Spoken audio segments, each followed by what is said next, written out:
One of Ryan Day's main missions at this point of the offseason needs to be to snag a quarterback from the transfer portal. You are Locked On Buckeyes, your daily podcast on the Ohio State Buckeyes. Part of the Locked On Podcast Network, your team every day. The holiday break is officially over. We are all back to our regular schedules, the regular hustle and bustle of life. And I'm glad you are finding time to make Locked On Buckeyes a part of your daily schedule. Welcome in, everybody, to a Tuesday edition of Locked On Buckeyes here on Tuesday, January 2nd in the year 2024. I'm your host, Jay Stevens, also the host of the Jay Stevens Podcast. And today's episode is brought to you by FanDuel. Make every moment more. Right now, new customers get $150 in bonus bets with any winning $5 money line bet. It's $150 if your team wins. Visit FanDuel.com/lockedon to get started. One thing we have done a lot this offseason is to discuss some things Ohio State and Ryan Day need to do to be a better football team in the upcoming season. Did it before the bowl game. We're definitely going to do it after the bowl game has been played. And one thing on my mind still that Ryan Day needs to do is to tap into the portal. And when tapping into it, go out there and snag a quarterback. Because one, it's going to make your roster better. We have all seen the quarterback play amongst the guys that are currently on the roster. They're unproven. But also, number two, if you don't go out there and snag somebody, what's the reality is what we currently have right now. You might not get the guy that you want. Over the past few weeks, since the portal opened up, there have been rumors that certain players are going to go to Ohio State that were currently in the portal, or were in the portal at that time. One of them being Cam Ward. Cam Ward linked to Ohio State. Cam Ward linked to Miami. Oh, NIL this, NIL that. What do we find on Monday, on New Year's Day? Cam Ward declared for the NFL draft. And I made a comment on Twitter, said, hey, I did not think this was going to be the decision that Cam Ward made. I honestly thought it was Ohio State or Miami for Cam Ward and where he would play football in the upcoming season. He has said, no, it's going to the NFL. I've also heard, and people have said recently, post Ohio State's bowl game loss to Missouri, that Will Howard was linked to Ohio State. Well, I recently looked on 247 Sports. They do a phenomenal job of tracking the players in the transfer portal. Their prediction, and these are among the people that cover this in the sport, is that Will Howard, the former Kansas State quarterback, is going to USC. That's not set in stone. It's just a prediction at the time of this recording. Someone in the comment section previously, and also my guy Jeff Hunt, him and I had a little segment about DeQuan Finn, former quarterback, I believe, at Toledo. I believe he committed to Duke. So there are guys that were linked to Ohio State. One in Cam Ward, I thought it was a done deal. Didn't happen. It's going to the NFL. Will Howard, is he the best guy that will fit Ohio State's offense? Maybe not, but he would drastically improve your room. And now it's possibly going to be, he's possibly a future USC quarterback. DeQuan Finn, a dual threat, a guy that really did phenomenal things against Ohio State in last season. Hey, he could have done good things at Ohio State. No, going somewhere else. And one of the reasons why I always use the word snag, it's easy and simple. If you don't, you won't get the guy you want. It's that simple. It's that easy. Because how are things right now in the sport in regards to the transfer portal?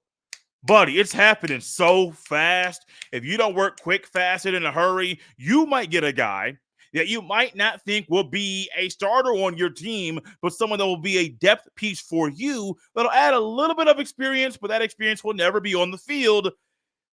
In comes my mind, Tristan Jebbia. Do I think adding Tristan Jebbia was good for Ohio State for this season? Yes.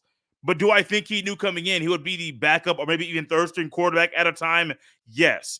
Do I think at the end of the season it was, oh, he's not dual threat enough for us to play him, which is why Keenholz got put up in Front Street over Jebbia late in the season, especially in the Cotton Bowl? Absolutely not. And that's still one of the most baffling decisions that Ryan Day has made this year.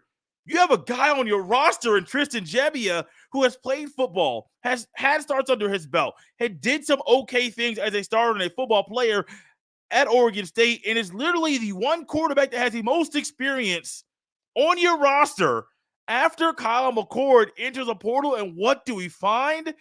In a game where you need somebody to step up, you don't call on the guy that has the most experience in the room after your starter goes down. It doesn't make sense. I didn't mean to get animated right now. This is being recorded at halftime of the Rose Bowl. Currently, at the time of this recording, Michigan is up 3 points, 13-10 over the Alabama Crimson Tide. And look, I'm sitting in this game calm, maybe a little frustrated at times because, well, the way that things are going for the team that I picked to win the game. And also, Michigan's up. I don't like that. So maybe that might be why I'm a little bit animated, but Ohio State needs to work quickly. I mean, you're almost out of time. There are other guys in the portal. Do you think Malachi Nelson, former USC quarterback, is coming to Ohio State? I mean, maybe. Is that an upgrade over what you currently have? Yes, but how do you think it's going to work with adding him to the quarterback room? Jordan McLeod, the James Madison quarterback, is also still in the portal. There's some other guys, Ty Thompson of Oregon, and I saw his name here, and I'm like, wait, hold on. Ain't you been at a couple schools now? I think Ty Thompson started at Nebraska, went to Oregon, is now in the portal. Is he good? Will he be an upgrade? I mean, he has more experience. I don't know how good it'll be at Ohio State in the upcoming season based on what you currently have and what the goals are for next year, but you have to tap into the portal.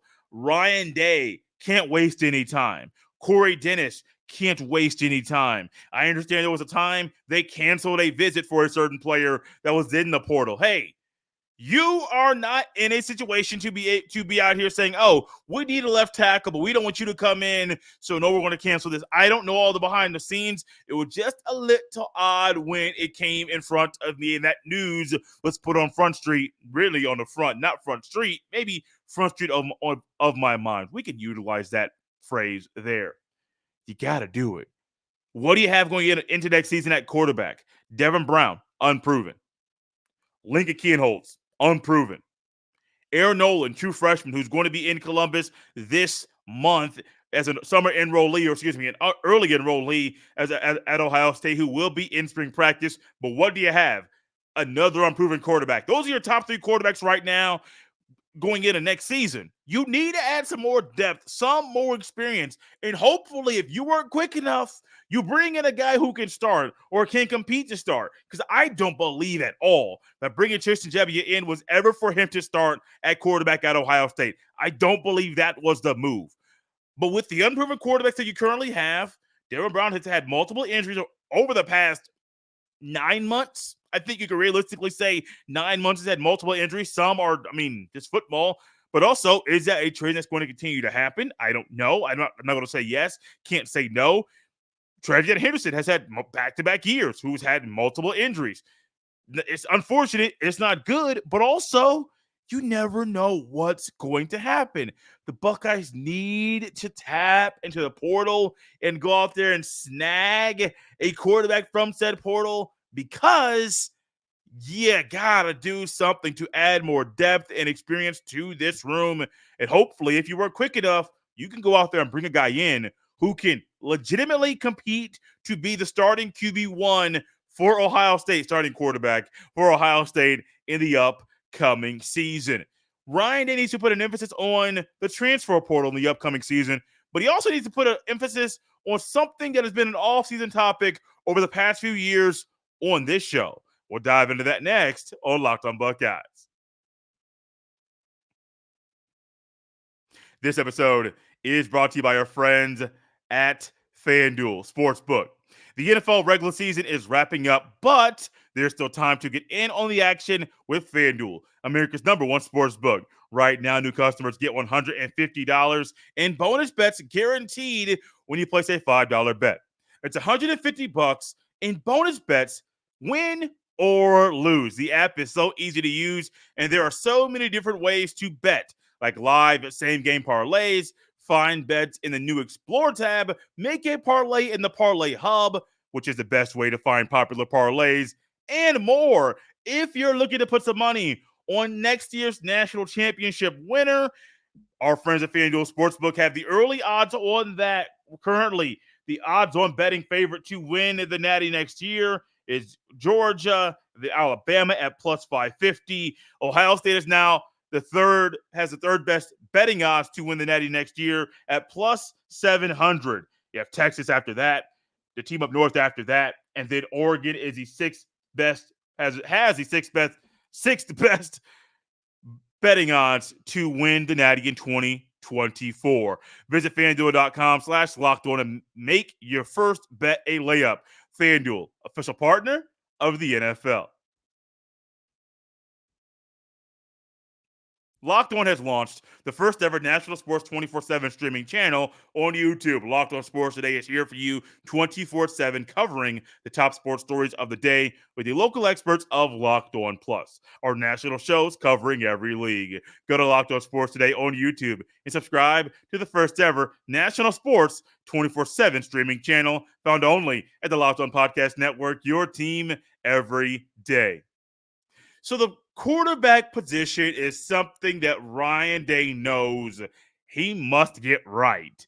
And maybe you believe that guy is currently on the roster. Great, as far as next year's starter. Maybe you believe that the guy is going to be on your roster in next season. And Aaron Nolan, great. He'll be in Columbus this month. Or maybe you believe that guy's in the portal. Great, whatever it is. You got to get that position right. But there's another area of thought. And I really touched on this throughout the season on purpose. I was kind of delaying and waiting to see if it was going to come up at a point in time. But absolutely, I think it's perfect for it to come up right now that Ohio State and Ryan Day need to figure out if there are issues with their strength and conditioning program. And if there are, quickly fix them.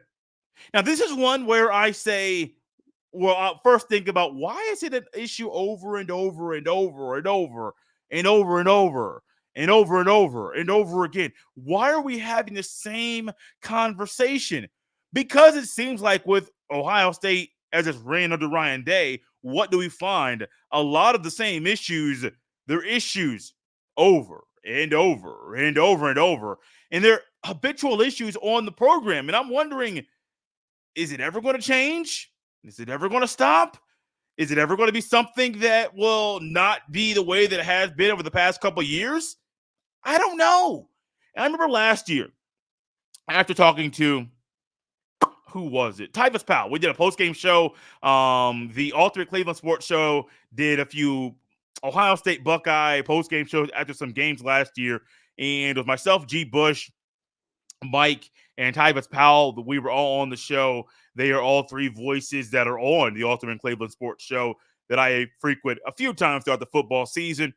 And I asked Tyvis, I said, hey, Tyvis, is it the player's job to dig in and get the toughness out of himself, or is it a mixture of the player and the strength and conditioning program? And I pinpointed Mickey Mariotti in regards to how do you figure out how a player is supposed to pull out the toughness in them? And Tyvis said it's a mixture of the two. It's, yes, Mickey Mariotti and the strength and conditioning program at Ohio State that are supposed to kind of pull out the aggressiveness and the toughness and the mentality that is needed to be an Ohio State football player. Yes, the program is supposed to, but also the player has to commit to it. And I say that about Tyvis Powell, someone I talked about an Ohio State Buckeye, great, won the Natty, had a interception in the Sugar Bowl, the first playoff game the Buckeyes played in, where they beat Alabama there. Because I recently heard a clip of Paris Campbell, another former Ohio State football player, Buckeye grade, who was 5-0 against the team up north, and he mentioned this on this podcast he was on, and he said, hey, they were asking him, Zaire Franklin, Indianapolis Colts linebacker, was asking Paris Campbell about, hey, man, what's up with your boys, man? What's going on with them? And Paris Campbell talked about the toughness and the mentality and the culture at Ohio State. And why do I bring those two guys in together? They were at Ohio State. They did great things. They were phenomenal football players in the scarlet and gray. And their opinion is valued at such a high level because of what they did in the shoe and as Ohio State football players. I don't know if the strength and conditioning program has issues, but definitely there's something with the culture and the mentality of these players. And so if they're physically fit and able and ready to play, great. That is one thing. That's huge. That is one accomplishment by them being physically fit. that the strength and conditioning program is checking and accomplishing that goal. But if there's toughness that is not right, if the culture is not right, if the mentality is not right, is that a problem with the strength and conditioning program at Ohio State? Or do we go back to what Tyvis Powell said and said, hey, it's not always on Mickey Mariotti. The player has to be all in as well. Is this on the players? Which is why I had to say, I don't know if it's on Mickey Mariotti. I don't know if it's on the program itself, the strength and conditioning program, or if it's on the players that are currently at Ohio State. I don't know. But what I do know is this. If it's on the program, you got to fix it. If it's in the mentality of the players, you got to fix it. There is no time to wait. There's no time to sit around. We can't be here simply saying, oh, we can wait 2 or 3 or 4 days to get this job done. Absolutely not. I said it yesterday, and I'll say it again during the middle portion of today's show. Ryan Day is not just coaching another season at Ohio State. He's coaching for his job. And some of the decisions he's making right now in regards to what happens in next season, if it's the right decision, great, cool. You may keep your job a little bit longer. If it's the wrong decision and it has a trickle-down effect and it not only impacts that current area, but it impacts others, you might not be the head coach at Ohio State very much longer. Now think about this, and I'm not saying Ryan Day and Nick Saban are on the same level of coach in the sport, but think about Nick Saban's path to where he is right now at Alabama. When you think of Nick Saban, what do you think? Do you think SEC? Do you think Big Ten? Do you think NFL? Which one comes to your mind first? SEC, absolutely. He's won what, 5 or 6 natties at Alabama. He won his first one at LSU. But let's think about this. One, he does have ties back to Ohio State. He was a DB coach in 1980 and 1981 at Ohio State. But also, what did he do? First head coaching job was at Toledo. But most people don't think about Nick Saban being the Michigan State head coach from 1995 until 1999. From there, went to LSU. From there, went to Miami, the Dolphins. From there, went back to the SEC, and the rest is history. This could easily be what happened to Nick Saban back at Michigan State. Had to have a different spot, a different scene. Had to go somewhere else to be a phenomenal coach in the sport. The lessons he learned. Also, might I add, that wasn't his first coaching spot for Nick Saban. Head coaching spot. His first head coaching spot was at Toledo, and also Nick Saban had spent a lot more time in college prior to getting his first head coaching job than Nick Saban. So I'm not saying if Ryan Day is fired or he's let go that it's the end for him being a college head coach. I am not. But also, this may be a great stepping stone. Some of the mistakes that Ryan Day has made already, hey, if he fixes them with the portal, getting a quarterback, if he fixes them with the strength and conditioning program and figures out, hey, maybe it's the player, maybe it's the program itself, and fine-tunes that thing, hey, Ryan Day could be at Ohio State for another 5, 10, 15 plus years. I'm not being exaggerating. That could be reality. But if you don't, this could be, hey, early career struggles could lead to later successes in your career. That could very well be what happens with Ryan Day. I don't know what the answer is. I'm not inside the strength and conditioning program to say, hey, this is the problem here in regards to the mentality of the players. But if there's a problem here, Ryan Day must fix it right now. Have you ever thought about one of the hardest things for every college football coach in the sport? And it's something that happens 365 days a year that is not recruiting at the high school level. What is it? We'll dive into that next as Locked On Buckeyes rolls on the second day of the new year.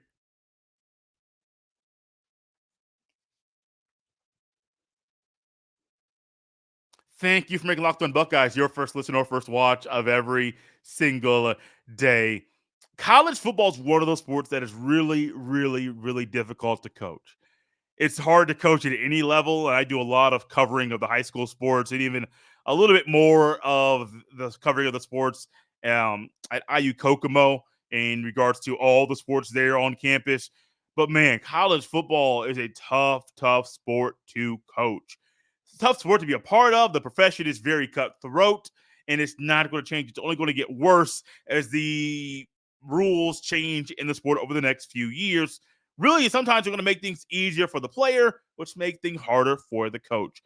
But the reality of the sport is managing a roster has become one of the hardest things for every football coach in the sport. And it's not just at the Ohio State or the elite level. Think about this: Big Ten level, G5 level, upper of lower part of those FBS independents. If you're at the FCS level, what are you doing?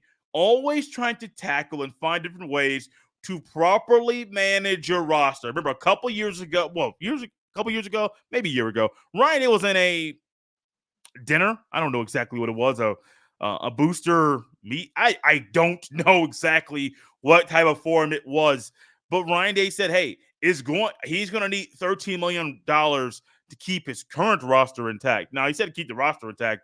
I don't know the exact quote, but the thought was for that roster, I do believe, hey, 13 mil.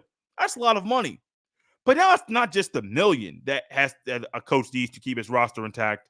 It's also the things that go into, hey, is this guy happy? Are we bringing in the right guy? Is this guy thinking about leaving? If he's thinking about leaving, how do we keep him on campus now? Is it the NIL money? Is it getting him playing time? What is the most important thing for said player? I'm sure coaches are lied to all the time, which go into why it's so hard to manage a college football roster. But Ryan Day must figure out how to manage a roster now. You cannot wait. I mean, you're learning this. It's one of the things about a sport.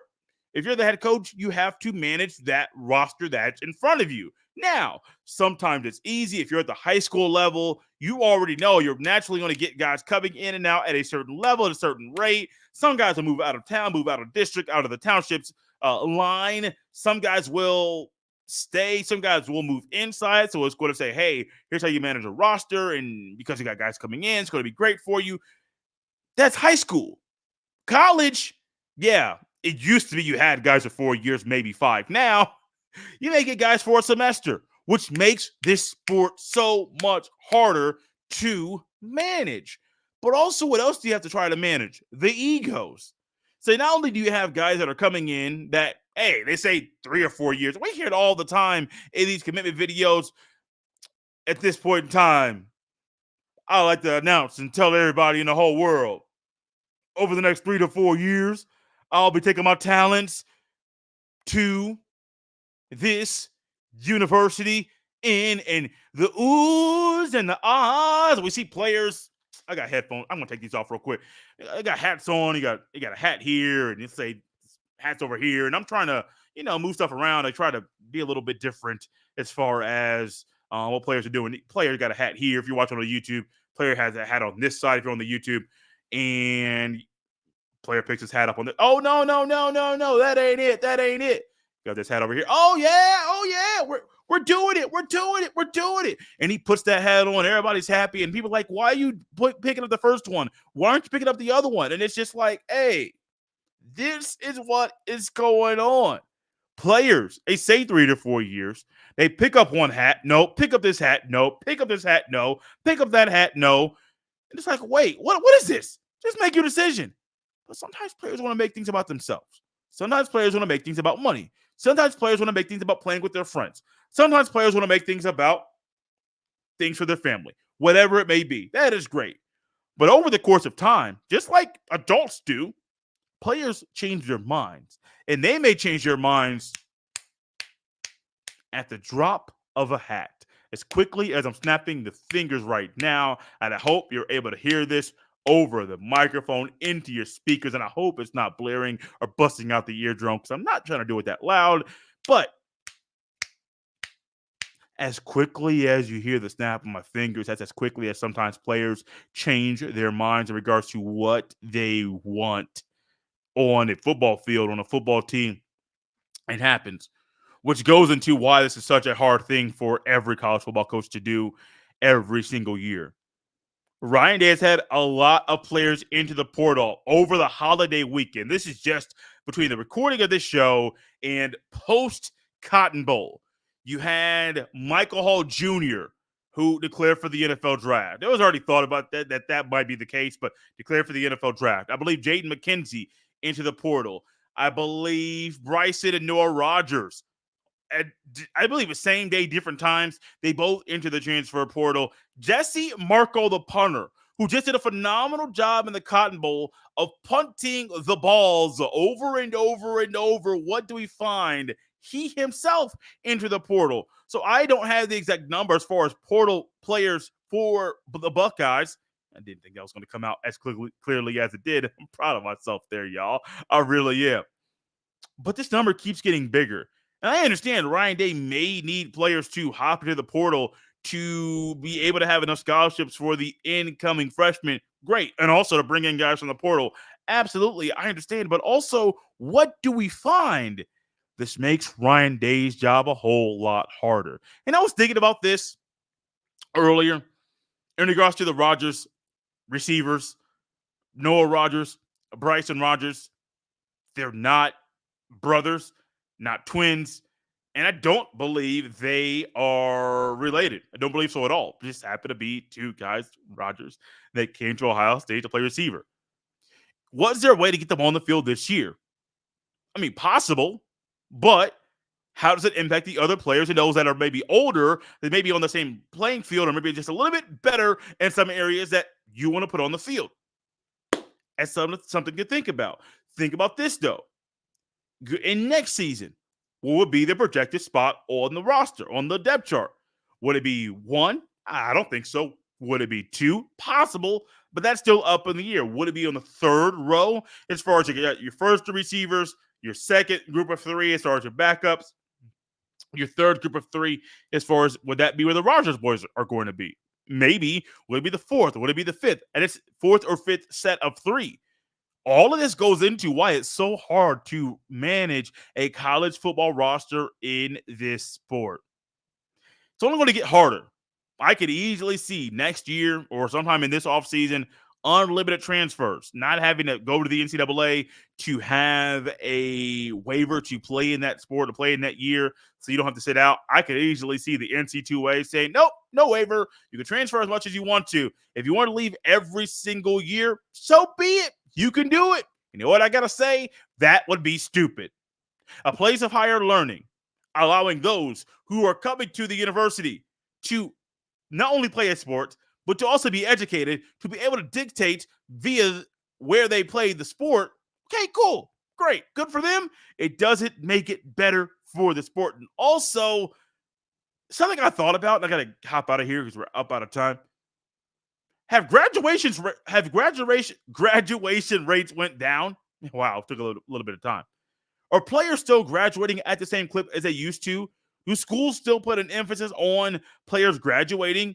Because the more you transfer, just transferring once, not every credit is going to move with you. If you transfer again, once again, not every credit is going to move with you. What happened? Polly E, not OT, a linebacker used to play at USC, transferred to Ohio State. What happened? His transfer was delayed, and I believe it's for credits and things moving with him from USC to Ohio State. Parker Lewis, a kicker who was a USC transferred from USC to Ohio State, who is now also back in the portal. What happened? There was a holdup with his as well. Now, I don't know if it's a USC thing, but also sometimes your credits don't transfer, which makes me have the thought. Are players still graduating at the same rate as they used to? And do teams still care about the graduation rate of the football team in every single year or that they put players not only athletically on the field that perform, but also academically in the classroom that perform as well? Out of here on a Tuesday, Buckeye fans. By the time you're listening to this, you will know who is playing in the national championship next Monday. I'm looking forward to watching that game. Not a fan of these late kickoffs, especially on a Monday when y'all got jobs. I don't stay up as late as I used to. My wife doesn't stay up as late as she used to. We both are kind of people that go to bed a little bit early. I'll try to stay up to watch all that game and know how good it's going to be, or it should be, but sometimes that body clock says, hey, bruh, it's time to go night-night. It's time to go to bed. Not time to go to bed for us here on the show, but it's time for us to leave and go away out of here on a Tuesday, Buckeye fans. You can catch tomorrow's show. It'll be a fun one for you.